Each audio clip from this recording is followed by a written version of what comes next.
Hello friends, आज की इस वीडियो में हम बात करेंगे chapter number 1 chemical reaction and equation के एक रिएक्शन के बारे में, जो कि है डिकम्पोजिशन रिएक्शन और types of decomposition reaction. Decomposition reaction कितने टाइप्स का होता है, तो चलिए शुरू करते हैं।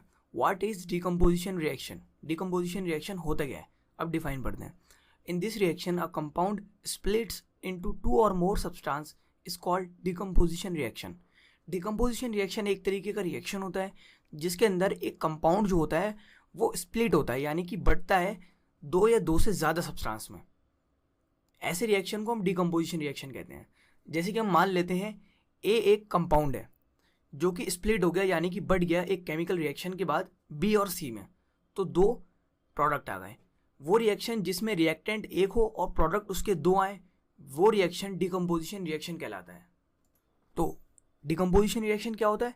वो रिएक्शन जिसमें एक कंपाउंड, एक सब्सटेंस स्प्लिट हो जाए 2 या 2 से ज़्यादा सब्सटेंस में, वो रिएक्शन डिकम्पोजिशन रिएक्शन कहलाता है। अब आप सोच रहे होंगे कि एक कंपाउंड अपने आप रिएक्ट कैसे कर सकता है, या तो उसके लिए कोई चीज़ चाहिए रिएक्ट करने के लिए। इसीलिए डिकम्पोजिशन रिएक्शन में हम लोग एक कंपाउंड के अंदर या तो उसको हीट अप करते हैं, इसी वजह से वो 2 अलग अलग सब्सटेंस में बढ़ जाता है, या फिर हम उसको इलेक्ट्रिक करंट पास करते हैं उस सब्सटेंस के अंदर ताकि वो अलग अलग सब्सटेंस में बदल जाए। इसी चीज़ को समझने के लिए हमें पहले समझना पड़ेगा types of decomposition reaction. Decomposition reaction कितने टाइप्स के होते हैं? डिकम्पोजिशन रिएक्शन 2 टाइप्स के होते हैं। एक होता है थर्मल डिकम्पोजिशन रिएक्शन और एक होता है इलेक्ट्रोलाइटिक डिकम्पोजिशन रिएक्शन। तो अब बात करते हैं थर्मल डिकम्पोजिशन रिएक्शन क्या होता है। When decomposition is carried out by heating is called thermal decomposition reaction. वो डिकम्पोजिशन रिएक्शन जो कि होता है हीट की वजह से, वो कहलाता है थर्मल डिकम्पोजिशन रिएक्शन। अब जैसे कि इसको एग्जांपल के थ्रू समझते हैं, हम देख लेते हैं कैल्शियम कार्बोनेट को जब हमने हीट किया तो वो कैल्शियम ऑक्साइड और कार्बन डाइऑक्साइड में बदल गया। तो यहाँ पे एक सब्सटेंस 2 अलग अलग सब्सटेंस में बढ़ गया। इसी वजह से हम कहते हैं जब एक कंपाउंड स्प्लिट करता है 2 सब्सटेंस में तो हम उसे डिकम्पोजिशन रिएक्शन कहते हैं।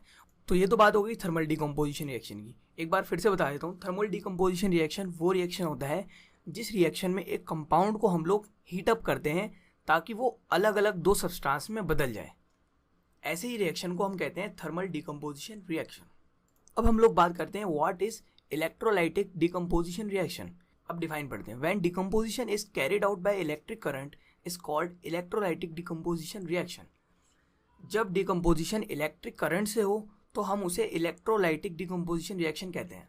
अब जैसे कि हम लोग जानते ही हैं, जब हम H2O यानी कि वाटर के अंदर इलेक्ट्रिक करंट पास करते हैं तो वो हाइड्रोजन और ऑक्सीजन के अंदर बढ़ जाता है। मतलब जब हमने वाटर के अंदर इलेक्ट्रिक करंट पास करा तो वाटर था एक सब्सटेंस, उसके बाद जब हमने उसके अंदर इलेक्ट्रिक करंट पास करा तो वो 2 अलग अलग सब्सटेंस में बढ़ गया, स्प्लिट हो गया, जो कि था हाइड्रोजन और एक था ऑक्सीजन। तो बस फ्रेंड्स, इस वीडियो में सिर्फ इतना ही। अगली वीडियो में मैं आपको डिस्प्लेसमेंट रिएक्शन बताऊंगा, जिसका लिंक आप यहाँ पे देख सकते हैं स्क्रीन पर। और आपको अगर इस वीडियो में कुछ समझ में नहीं आया हो तो प्लीज़ आप मुझसे कमेंट में पूछ सकते हैं, मैं उसका रिप्लाई आपको दे दूँगा।